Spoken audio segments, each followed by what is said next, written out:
हम यह भी जानते हैं कि हमारे लिए क्या श्रेष्ठ है, उनको जीतना या उनके द्वारा जीते जाना। यदि हम धृतराष्ट्र के पुत्रों का वध कर देते हैं तो हमें जीवित रहने की आवश्यकता नहीं है, फिर भी वे युद्ध भूमि में हमारे समक्ष खड़े हैं।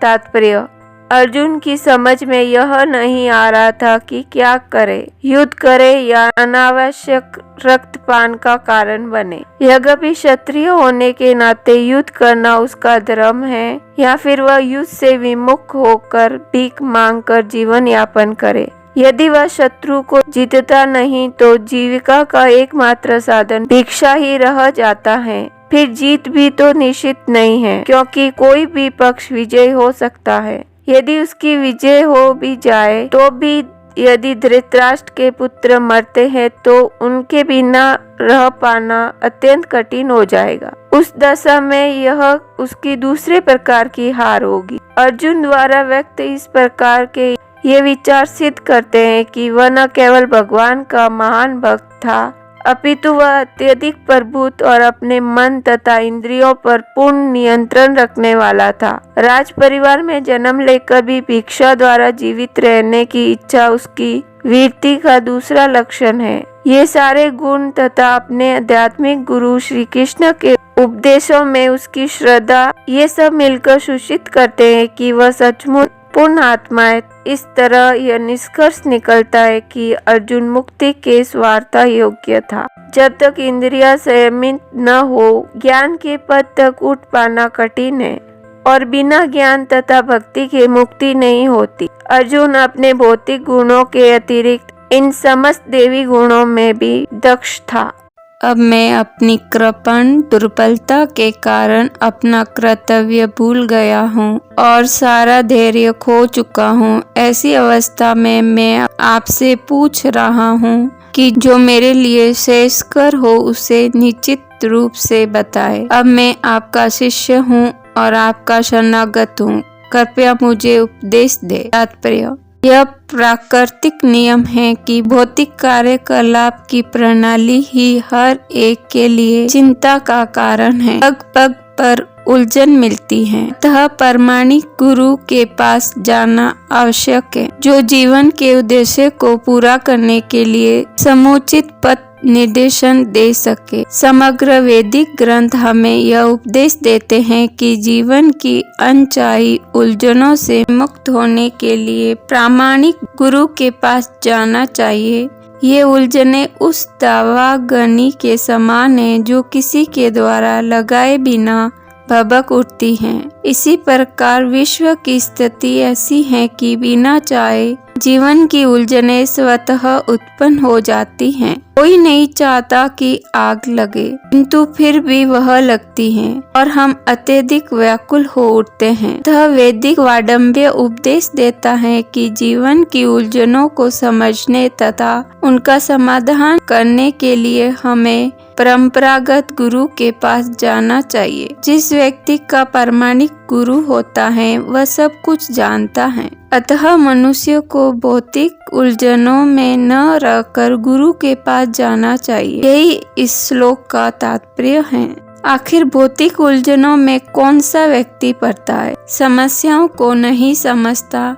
कृपण वह है जो मानव जीवन की समस्याओं को हल नहीं करता और आत्म साक्षात्कार के विज्ञान को समझे बिना कुकर सुकर की भांति इस संसार को त्याग कर चला जाता है।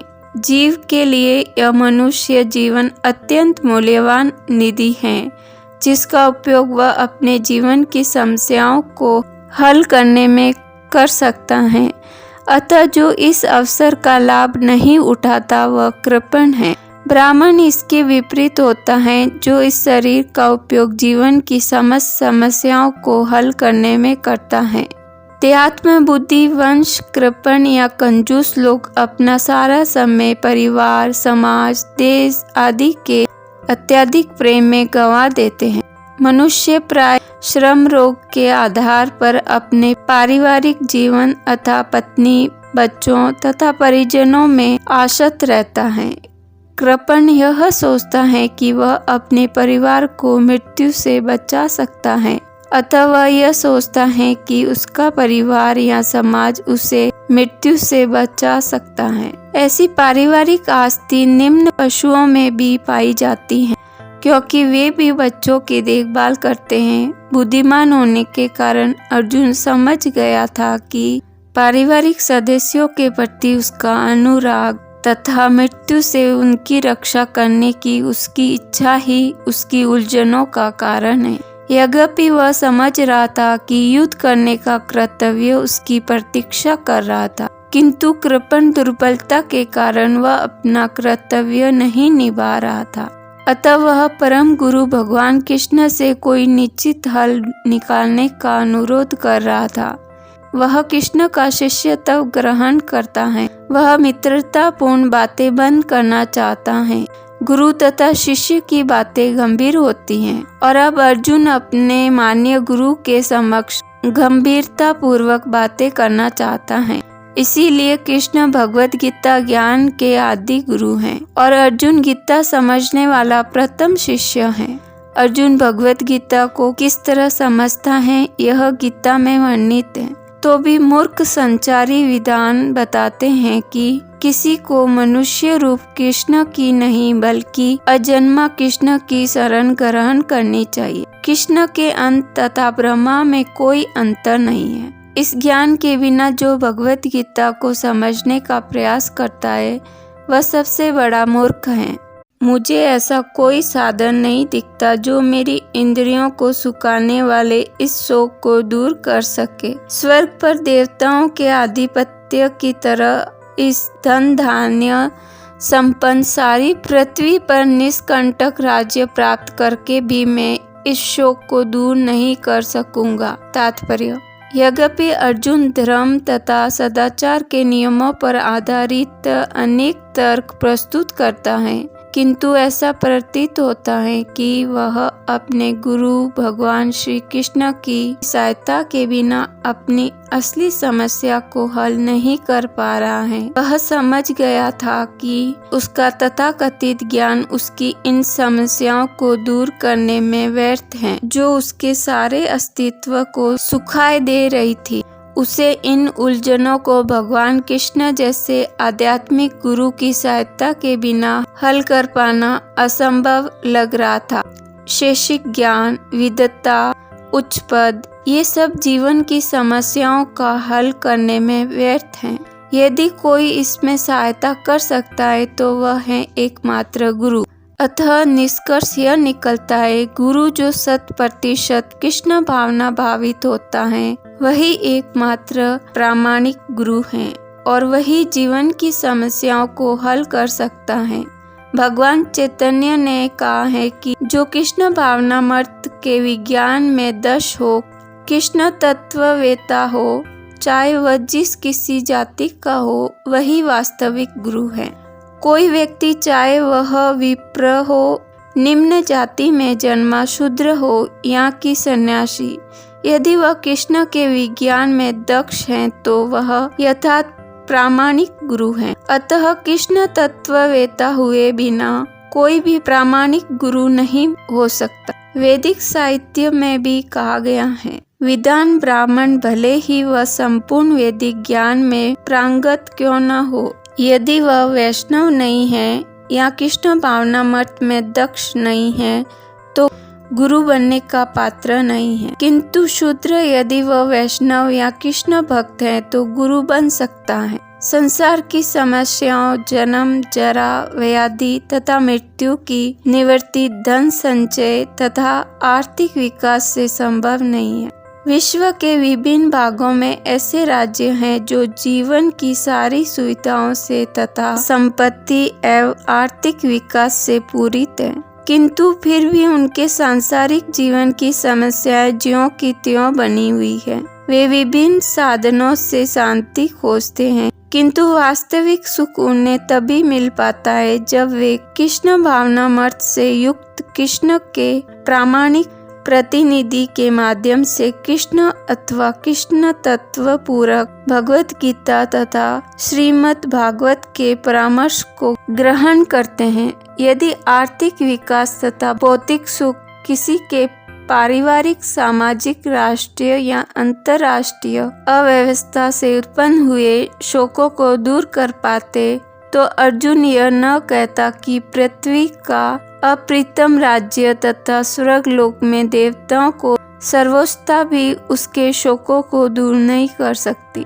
इसीलिए उसने कृष्ण भावनामृत का ही आश्रय ग्रहण किया और यही शांति तथा समरसता का उचित मार्ग है। आर्थिक विकास या विश्व आधिपत्य प्राकृतिक प्रलय द्वारा किसी भी क्षण समाप्त हो सकता है, यहाँ तक कि चंद्रलोक जैसे उच्च लोकों की यात्रा भी। इसके लिए मनुष्य प्रयत्नशील है, एक झटके में समाप्त हो सकती है। भगवत गीता इसकी पुष्टि करती है। जब पुण्य कर्मों के फल समाप्त हो जाते हैं तो मनुष्य सुख के शिखर से जीवन के निम्नतम स्तर पर गिर जाता है। इस तरह से विश्व के अनेक राजनीतिज्ञों का पतन हुआ है।